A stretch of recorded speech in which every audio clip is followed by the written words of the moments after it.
Hello दोस्तों, स्वागत है आपका हमारे यूट्यूब चैनल उत्तराखंड ज्ञान विद जीवन में। इंडियन पॉलिटी की जो हमारी सीरीज़ चल रही है, टॉपिक वाइज हम सीरीज चला रहे थे। आज उसका हम देखेंगे टॉपिक नंबर 3, यानी आज हमारी इंडियन पॉलिटी की क्लास नंबर 3 है। इससे पहले 2 क्लास आ चुकी हैं, आप ज़रूर देखें। उन दोनों क्लासों के हमने MCQ भी लगा दिए हैं। और आज जो हमारे टॉपिक होने वाले हैं, राज्यों का पुनर्गठन, संघ और राज्य क्षेत्र, नागरिकता और मूल अधिकार से रिलेटेड टॉपिक हम देखने वाले हैं। जैसे ये टॉपिक हमारे समाप्त होंगे, फिर इनसे रिलेटेड MCQ भी हम लगाएंगे। और अजय रावत वाली सीरीज आप लोग ज़रूर देख रहे होंगे, आप लोग का काफ़ी सपोर्ट भी मिल रहा है, तो पूरी वीडियो आपने ज़रूर देखनी है। अजय रावत वाली वीडियोस इस हफ्ते का टाइमलाइन मैं पहले आपको बता चुका हूँ। क्लासें हमारी मंगलवार से चलेंगी। जो हमारी दो MCQ की क्लास, दो पॉलिटी क्लास हो रही है, अब हमने उसको रोक दिया है। तो मंगलवार को सबसे पहला वीडियो आएगा Uttarakhand one liner plus Hindi की MCQ सीरीज, ये मैंने आपको बताया है। उसके बाद बुधवार के बाद शुक्रवार के बाद रविवार, ये 3 दिन हमारे अजय रावत की वीडियो आएंगे। दिन में 12 बजे अजय रावत जी के वीडियो आएंगे। और इसी के साथ बृहस्पतिवार को आएगी हमारी इंडियन पॉलिटी की, जो अभी चल रही है क्लास। अब यही रूटीन फॉलो हम करेंगे। इंडियन पॉलिटी के टॉपिक वाइज सिलेबस हम कंप्लीट करेंगे। और सैटरडे को ये जो टॉपिक अपने बृहस्पतिवार को पढ़े थे, उन्हीं के हम लगाएंगे MCQ। ये ध्यान दें सभी लोग। तो ये हमारा रूटीन रहने वाला है अब से। यानी जो हमारा लगातार ये क्लास चल रही थी 7 बजे, उसका टाइम हमने अपने अजय रावत की पुस्तक को दे दिया है। और अजय रावत के कुछ टॉपिक कंप्लीट होते हैं, एक बार फिर से हम परीक्षा वाणी का सेशन भी स्टार्ट करेंगे। तो स्टार्ट करते हैं। टॉपिक मैंने आपको बताए थे। पहला टॉपिक आज का, राज्यों का पुनर्गठन।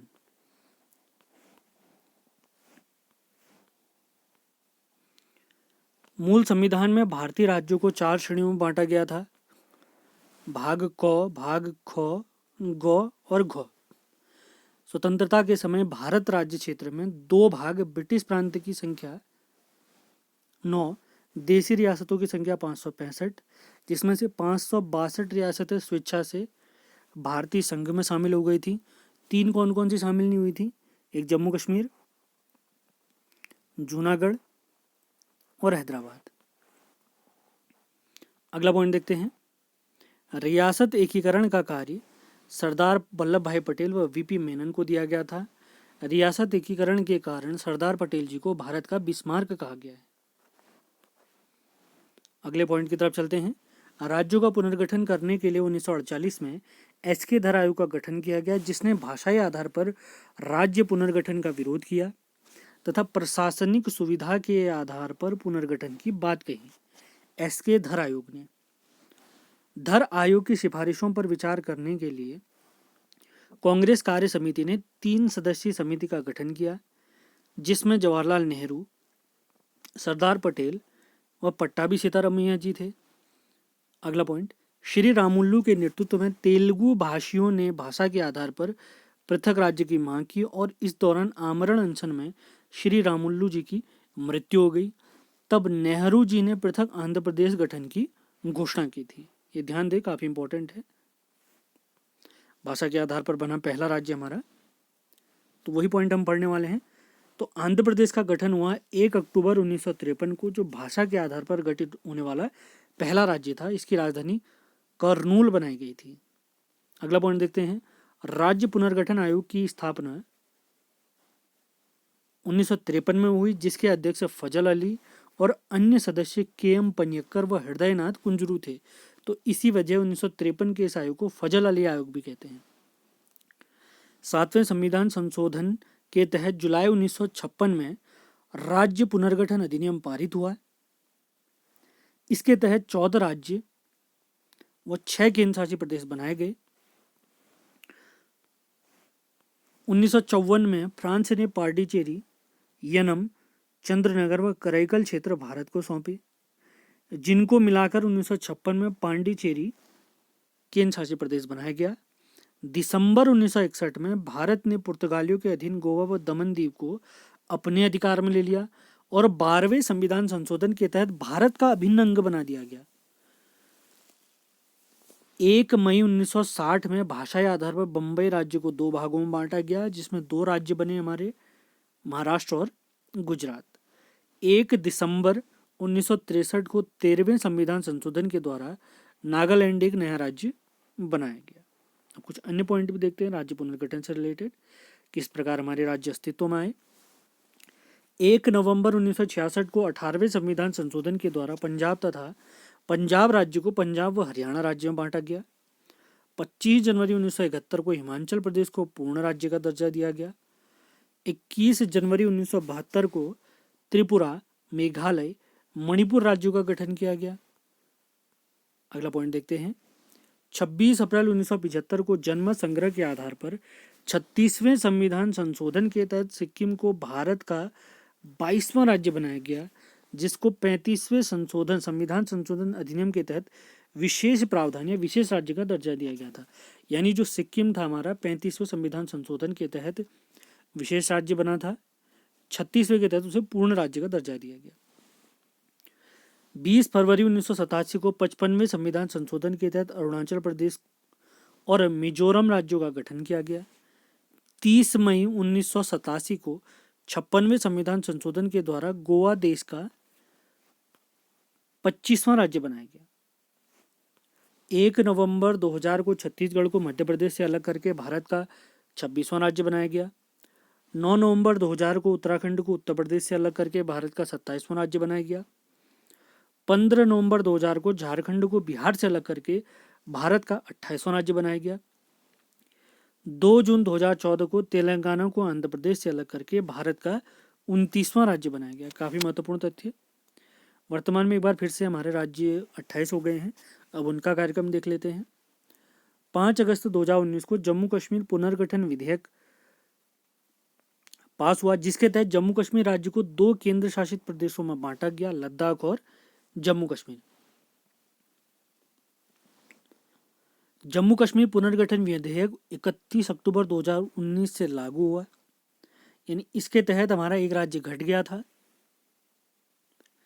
तो राज्यों की संख्या हमारी कितनी हो गई, फिर से 28 हो गई। अगला पॉइंट, 26 जनवरी 2020 को दादर नागर हवेली और दमन दीव केंद्र शासित प्रदेशों को विलय करके एक केंद्र शासित प्रदेश बनाया गया, जिसकी राजधानी दमन बनाई गई। यानी जो 9 केंद्र शासित प्रदेश हो रहे थे वो घटकर एक बार फिर से 8 हो गए। केंद्र शासित प्रदेश अगर हम देखें तो जम्मू कश्मीर, लद्दाख, दिल्ली, चंडीगढ़, दादर नागर हवेली, दमन दीव, इसके साथ लक्षद्वीप, लक्षद्वीप के बाद पुडुचेरी, पुडुचेरी के बाद अंडमान निकोबार। अब देखते हैं संविधान का भाग 1, संघ और राज्य क्षेत्र, अनुच्छेद 1 से 4 तक। भारतीय संविधान में 22 भाग, 12 अनुसूचियां और 395 अनुच्छेद हैं, लेकिन भाग 4 के क मौलिक कर्तव्य, भाग 14 का एक न्यायाधिकरण, भाग 9 का ए, 9 का बी नगरपालिका व सहकारी समितियां संबंधित भाग हैं जो संविधान में संशोधन के द्वारा जोड़े गए। इनको मिलाकर हमारे संविधान में कितने भाग हो जाते हैं, 25 भाग हो जाते हैं। अब देखते हैं अनुच्छेद 1 में क्या कहा गया है। भारत राज्यों का संघ है जिसमें भारत के 28 राज्यों और 8 केंद्र शासित प्रदेशों का विवरण है। अनुच्छेद 2, संसद को भारतीय संघ में नए राज्य के प्रवेश का या उनकी स्थापना का पूर्ण अधिकार दिया गया है। अनुच्छेद 3, संसद विधि द्वारा नए राज्यों का निर्माण, उनके नाम व सीमा में परिवर्तन कर सकती है। अब देखते हैं आर्टिकल 4, नए राज्यों का निर्माण या सीमा परिवर्तन का संशोधन साधारण विधि द्वारा होगा तथा यह अनुच्छेद 368 के अधीन संविधान संशोधन के तहत नहीं समझा जाएगा। काफ़ी इंपॉर्टेंट फैक्ट था। अगले पॉइंट की तरफ चलते हैं। नागरिकता भाग 2, संविधान का भाग 2, आर्टिकल 5 से 11। भारत में एकल नागरिकता का प्रावधान है जो ब्रिटेन के संविधान से लिया गया है, जबकि अमेरिका और स्विट्जरलैंड में दोहरी नागरिकता है। भारतीय नागरिकता अधिनियम 1955 के तहत भारत में 5 तरह से नागरिकता प्राप्त की जा सकती है। काफ़ी इंपॉर्टेंट तथ्य। अब देखते हैं आर्टिकल 5 से लेकर 11 तक संपूर्ण जानकारी। नागरिकता संशोधन अधिनियम 2019 CAB, इसके तहत अफगानिस्तान, बांग्लादेश, पाकिस्तान में रहने वाले हिंदुओं, सिख, बौद्ध, जैन, पारसी और ईसाइयों को भारतीय नागरिकता हासिल करने में सुविधा हेतु लाया गया इसे। अब जो 5 तरीके थे हमारी नागरिकता प्राप्त करने के, उनके आधार देख लेते हैं। जन्म से 26 जनवरी 1950 से भारत में जन्मा कोई भी व्यक्ति या जिसका माता पिता में से कोई एक भारतीय नागरिक हो तो वह भारतीय नागरिक होगा। वंश परंपरा से अगर देखें, भारत के बाहर जन्मा कोई भी व्यक्ति तब भारत का नागरिक होगा जब उसके जन्म के समय माता पिता या उनमें से कोई भी एक भारतीय नागरिक हो। नागरिकता संशोधन अधिनियम 1992। अगला आधार देखते हैं, पंजीकरण द्वारा। ऐसे व्यक्ति जो 5 वर्षों से भारतीय क्षेत्र में निवास कर रहा हो या विदेशी स्त्री भारतीय नागरिक से विवाह कर चुकी हो या करने वाली हो या राष्ट्रमंडल देश का नागरिक जो भारत सरकार की नौकरी कर रहा हो, लेकिन कंडीशन 5 सालों की है। राष्ट्रमंडल देश माने वे देश जो कभी अंग्रेजों के गुलाम रहे थे या अंग्रेजों के अधीन रहे थे। अगला तरीका है देशीकरण। कोई भी व्यक्ति देशीकरण का प्रमाण पत्र प्राप्त कर सकता है यदि वह 10 वर्षों तक भारत क्षेत्र में निवास कर रहा हो, जो पूर्व में 5 वर्ष से निर्धारित थी, अब वर्तमान में 10 साल हो गया है। अगला आधार है नागरिकता प्राप्त करने का भूमि विस्तार से। किसी भी भूभाग को भारतीय राज्य में शामिल करने पर उस क्षेत्र के निवासियों को स्वतः भारत की नागरिकता प्राप्त हो जाएगी। यानी जैसे बांग्लादेश से हम कोई क्षेत्र अपने अधीन लेते हैं तो वहाँ के नागरिक ऑटोमेटिकली भारत के नागरिक हो जाएंगे, इस तरीके से कहा जा रहा है। अगला आर्टिकल देखते हैं, आर्टिकल 6। पाकिस्तान से भारत आए व्यक्तियों की नागरिकता संबंधी प्रावधान है, जबकि आर्टिकल 7 में भारत से पाकिस्तान गए नागरिकों के संबंध में है। पहले भारत से पाकिस्तान गए वे और फिर पाकिस्तान से बाहर आना चाहिए तो उनके लिए कंडीशन लिखी गई है आर्टिकल 7 में। अगला अनुच्छेद 8 के तहत विदेशों में रहने वाले भारतीय मूल के लोगों की नागरिकता संबंधी प्रावधान है। अगला देखते हैं आर्टिकल 9। सेशन पसंद आते हैं तो इनको लाइक ज़रूर करें, ऐसे वीडियो हम लगातार आपके लाते रहेंगे। पीडीएफ आपको हमारे टेलीग्राम चैनल से प्राप्त हो जाएंगी। सारी पीडीएफ हमने डाल दी हैं। कुछ छात्र परीक्षा वाणी की जो हमने इससे पहले क्लास कराई थी तो उनकी पीडीएफ के लिए कह रहे थे, वो पीडीएफ भी हम डाल चुके हैं संडे को, आप ज़रूर देखें। अनुच्छेद 9 के तहत किसी भी व्यक्ति द्वारा विदेशी नागरिकता स्वीकार करने के बाद भारतीय नागरिकता स्वतः समाप्त हो जाती है, क्योंकि हमारे देश में एकल नागरिकता का प्रावधान है। अनुच्छेद 10। प्रत्येक व्यक्ति जो भारत का नागरिक है वह संसद द्वारा बनाई गई विधि के अधीन भारत का नागरिक होगा।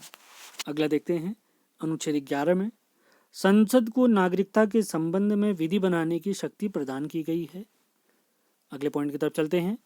भारतीय सरकार किसी नागरिक को नागरिकता से वंचित कर सकती है यदि किसी ने धोखे से नागरिकता प्राप्त की हो या लगातार 7 वर्ष तक भारत से बाहर रहने पर और भारतीय महिला द्वारा विदेशी नागरिक से विवाह करने पर नागरिकता उनकी छीनी जा सकती है। अगला देखते हैं overseas citizen of India. OCI नागरिकता संशोधन विधेयक 2003 के तहत भारतीय मूल के विदेशियों से संबंधित है। यह इसे दोहरी नागरिकता के नाम से भी जाना जाता है। अगला पॉइंट देखते हैं ओसीआई के तहत 2003 में person of Indian origin card का प्रावधान किया गया, जिसे 2015 में समाप्त किया गया।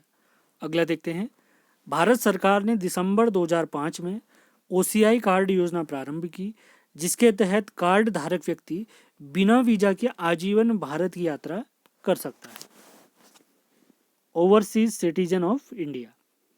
अब देखते हैं मूल अधिकार वाले पोर्शन। ये भाग 3 में वर्णित है, आर्टिकल 12 से 35 तक। तो वर्तमान में संविधान द्वारा नागरिकों को 6 मौलिक अधिकार प्राप्त हैं, जबकि मूल संविधान में इन मूल अधिकार या मौलिक अधिकारों की संख्या थी 7। अगला पॉइंट देखते हैं संपत्ति का अधिकार को 44वें संविधान संशोधन अधिनियम 1978 के द्वारा मौलिक अधिकारों से हटाकर आर्टिकल 300 के क के तहत कानूनी अधिकार बनाया गया। काफ़ी महत्वपूर्ण तथ्य। इसके बारे में, संपत्ति के बारे में 19 आर्टिकल में था, उसको हमने हटा दिया। अब देखते हैं सर्वप्रथम ब्रिटेन सम्राट जॉन ने 1215 में नागरिकों को लिखित रूप से कुछ अधिकार प्रदान किए थे, जिसे मैग्ना कार्टा कहा गया। इसे ही मूल अधिकारों का जन्मदाता भी माना जाता है। अगला पॉइंट मूल अधिकारों को संवैधानिक मान्यता सर्वप्रथम संयुक्त राज्य अमेरिका ने दी। भारत में सर्वप्रथम मौलिक अधिकारों की मांग 1895 ईस्वी को एक विधेयक के माध्यम से उठाई गई थी। अगला पॉइंट, सर्वप्रथम मूल अधिकार की मांग कांग्रेस ने 1931 में कराची अधिवेशन में की, जिसके अध्यक्ष हमारे सरदार वल्लभ भाई पटेल थे।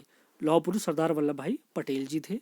अगला पॉइंट देखते हैं, मूल अधिकारों का प्रारूप जवाहरलाल नेहरू जी ने बनाया था, जबकि 1928 की नेहरू रिपोर्ट, जो कि मोतीलाल नेहरू जी का था, उसमें भी मूल अधिकार की बात की गई। भारतीय संविधान में वर्णित अनुच्छेद 12 से 35 मूल अधिकारों को भारत का मैग्ना कार्टा कहा जाता है। अनुच्छेद 13 मूल अधिकारों का संरक्षक माना जाता है, जबकि अनुच्छेद 13, अनुच्छेद 32, अनुच्छेद 226 न्यायिक पुनर्विलोकन सिद्धांत को प्रभावी बनाते हैं। तो अब देखते हैं आर्टिकल 12 के तहत। आर्टिकल 12 के तहत राज्य की परिभाषा दी गई, यानी भाग 3 मूल अधिकारों के लिए राज्य की परिभाषा दी गई है। राज्य शब्द का अर्थ भारत सरकार, राज्य की सरकार, स्थानीय सरकार आदि को शामिल किया गया है। आर्टिकल 13 के तहत देखते हैं, भूतकाल व भविष्यकाल की विधियों से मूल अधिकारों की रक्षा करता है। यह अनुच्छेद आच्छादन का सिद्धांत, पृथक्करण का सिद्धांत और न्यायिक पुनर्विलोकन के सिद्धांत को प्रभावी बनाता है। सिंपल भाषा में समझे, ऐसा कोई भी संविधान लागू होने से पहले का कानून या संविधान लागू होने के बाद का कानून जो हमारे मूल अधिकारों को कम करता है या न्यून करता है, तो वह स्वतः ही जीरो हो जाएगा। पृथक्करण के सिद्धांत के तहत किसी विधि का वह भाग शून्य होगा जो मूल अधिकारों से असंगत है, संपूर्ण विधि नहीं है। तो अब आर्टिकल 12 से 35 के तहत भी अलग अलग हिस्सों में मूल अधिकारों को बांटा गया है। तो उसी के तहत देखते हैं समता या समानता का अधिकार, आर्टिकल 14 से 18 तक। तो सबसे पहले देखते हैं आर्टिकल 14। इसके तहत विधि के समक्ष सभी व्यक्तियों को समान अधिकार हैं। यह अधिकार सभी व्यक्तियों अर्थात नागरिक या गैर नागरिक, निगम या कंपनी को प्राप्त हैं। गैर नागरिक माने विदेशी। अब देखते हैं आर्टिकल 15 में, किसी नागरिक के साथ धर्म, वंश, जाति, लिंग या जन्म स्थान के आधार पर विभेद नहीं किया जाएगा। आर्टिकल 15 के अधिकार केवल नागरिकों को प्राप्त हैं, विदेशियों को बिल्कुल भी नहीं प्राप्त हैं। अगला आर्टिकल इसी के तहत देखते हैं, इसी का एक अगला हिस्सा। आर्टिकल 15 के 4 के तहत पिछड़े वर्गों, अनुसूचित जातियों, अनुसूचित जनजातियों के लिए विशेष प्रावधान या आरक्षण की व्यवस्था की गई है। आर्टिकल 15 के 5 के तहत निजी शिक्षण संस्थाओं में पिछड़े वर्ग SC, ST को आरक्षण की सुविधा प्रदान करता है। यह अनुच्छेद यानी 15 का 5 93वें संविधान संशोधन अधिनियम 2005 के द्वारा जोड़ा गया। अगले आर्टिकल की तरफ बढ़ते हैं। आर्टिकल 16 भारत के सभी नागरिकों को लोक नियोजन में अवसर की समता प्रदान करता है। जो समता केवल राज्य नौकरियों में होगी, गैर सरकारी नौकरी में नहीं। आर्टिकल 16 के 4 में पिछड़े वर्ग के लिए सरकारी नौकरी में आरक्षण का प्रावधान है। अब देखते हैं आर्टिकल 17। इसके तहत छुआछूत या अस्पृश्यता का उन्मूलन करने के लिए राज्य व व्यक्तियों के विरुद्ध संरक्षण देता है, यानी उसको समाप्त करने का प्रयास किया गया है। अगला देखते हैं आर्टिकल 18। इसके तहत उपाधियों का अंत किया गया है।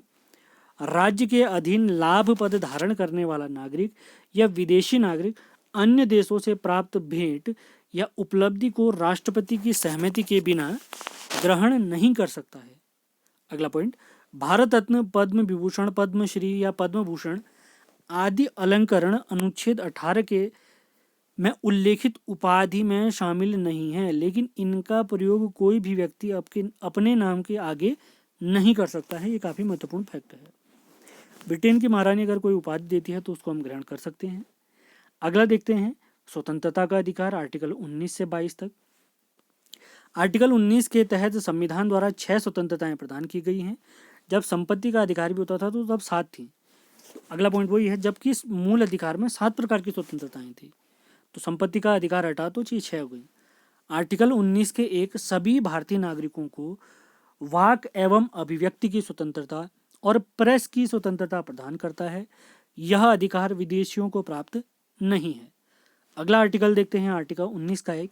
इसके तहत जो स्वतंत्रताएं हमें प्राप्त हैं, शांतिपूर्ण सम्मेलन करने की स्वतंत्रता, संघ बनाने की स्वतंत्रता, भारतीय राज्य क्षेत्र में स्वतंत्र रूप से घूमने की स्वतंत्रता, राज्य क्षेत्र के किसी भी भाग में निवास करने की स्वतंत्रता, किसी भी जगह पर व्यापार या कारोबार करने की स्वतंत्रता। सब आर्टिकल 19 के तहत है। अगला पॉइंट देखते हैं, सर्वोच्च न्यायालय ने जानने का अधिकार, चुप रहने का अधिकार, राष्ट्रीय ध्वज फहराने का अधिकार व सूचना का अधिकार आदि को आर्टिकल 19 के 1 के तहत मौलिक अधिकार माना है। अगला देखते हैं, आर्टिकल 19 के 2 के तहत मानहानि रोकने के लिए वाक एवं अभिव्यक्ति की स्वतंत्रता पर निर्बंध लगाया जा सकता है। काफी महत्वपूर्ण तथ्य। अब देखते हैं आर्टिकल 20।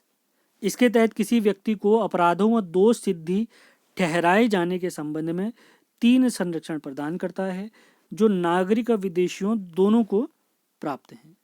अब 3 संरक्षण किस प्रकार के हैं उन्हीं को देख लेते हैं। 3 संरक्षण, एक अपराध के लिए सिर्फ एक बार सजा यानी दोहरे दंड से रोकेगा। अगला, अपराध करने के समय जो कानून है उसके तहत सजा, यानी अगर कोई व्यक्ति 1995 में अपराध करता है और सजा उसे 2015 में दी जा रही है माना, तो उसे 2015 के कानून के तहत नहीं, जब उसे पकड़ा गया था तब के कानून के तहत सजा दी जाएगी। अगला काफी महत्वपूर्ण पॉइंट है, इसे आत्म अभिशंसन का सिद्धांत भी कहते हैं। स्वयं के विरुद्ध न्यायालय में गवाही देने के लिए बाध्य नहीं किया जाएगा किसी भी व्यक्ति को, किसी भी अभियुक्त को। अगला पॉइंट देखते हैं, अभियुक्त की सहमति के बिना नार्को विश्लेषण, पॉलीग्राफ टेस्ट या ब्रेन फिंगर टेस्ट आदि अनुच्छेद 20 के तहत उल्लंघन है। अगला पॉइंट देखते हैं, अगला अनुच्छेद देखते हैं।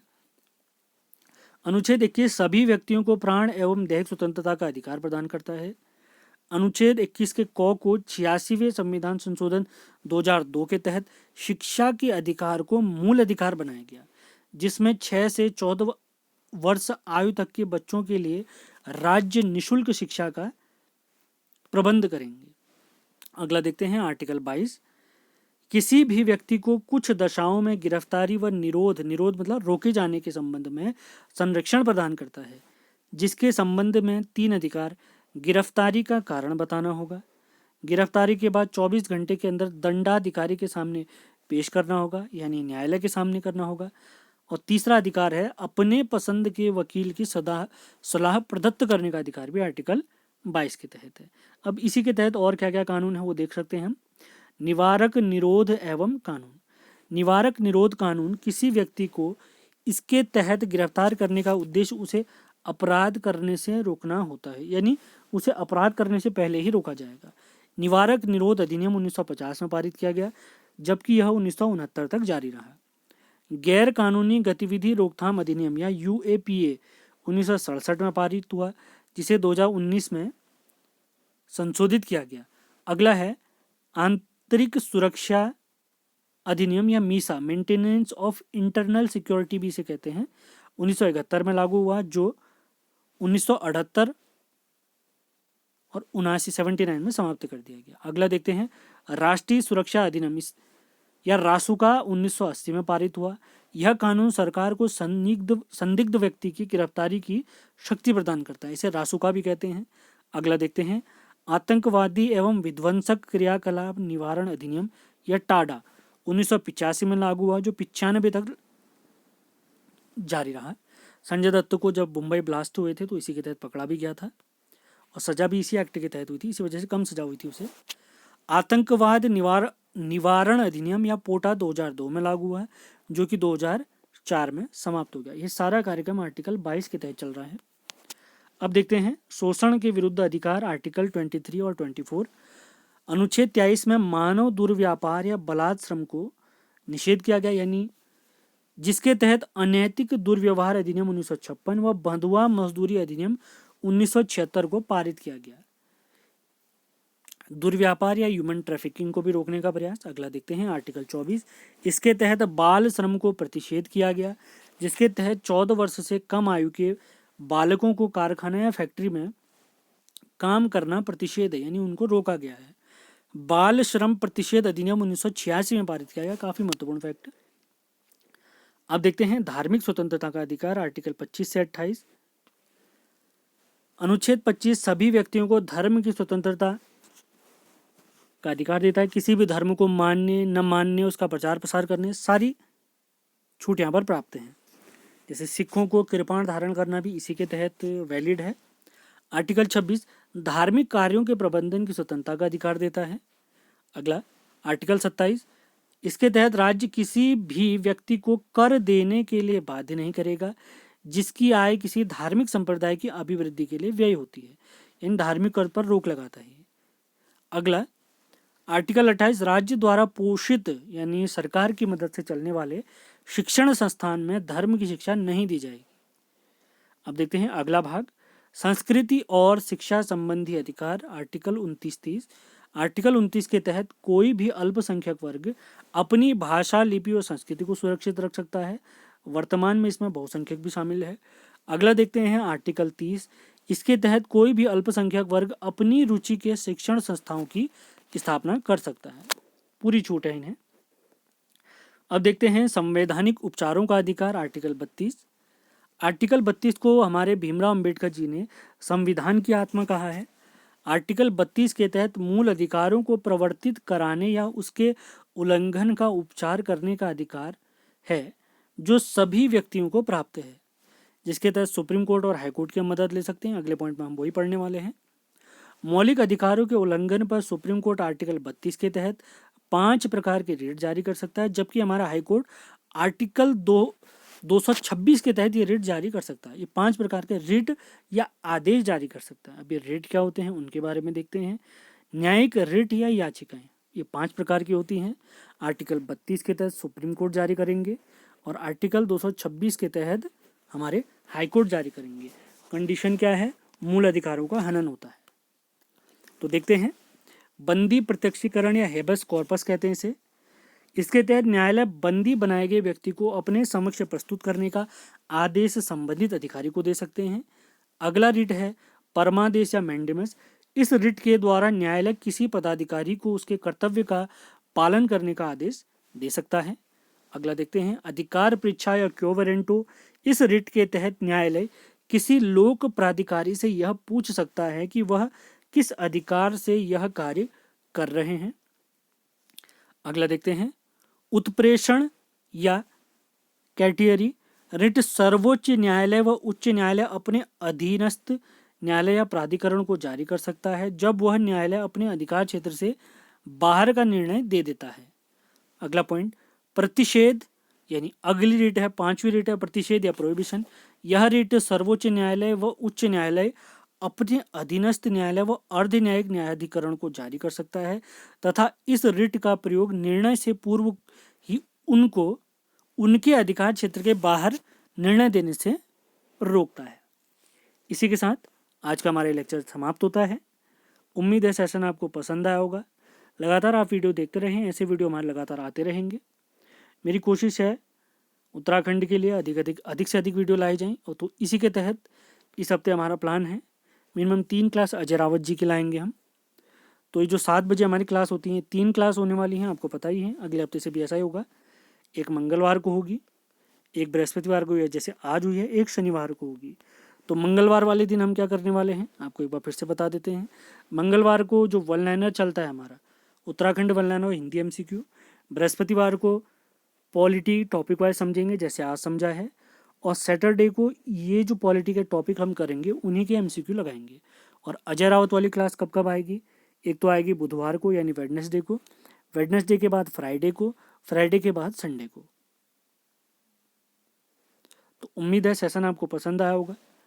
ज़्यादा से ज़्यादा आप लोग शेयर करेंगे, लाइक करेंगे, तो कोशिश करी जाएगी कि लगातार हफ्ते में ऐसे वीडियो लगातार लाए जाएं। तो उम्मीद है सेशन आपको पसंद आया होगा। पसंद आता है तो उसको लाइक और शेयर ज़रूर करें।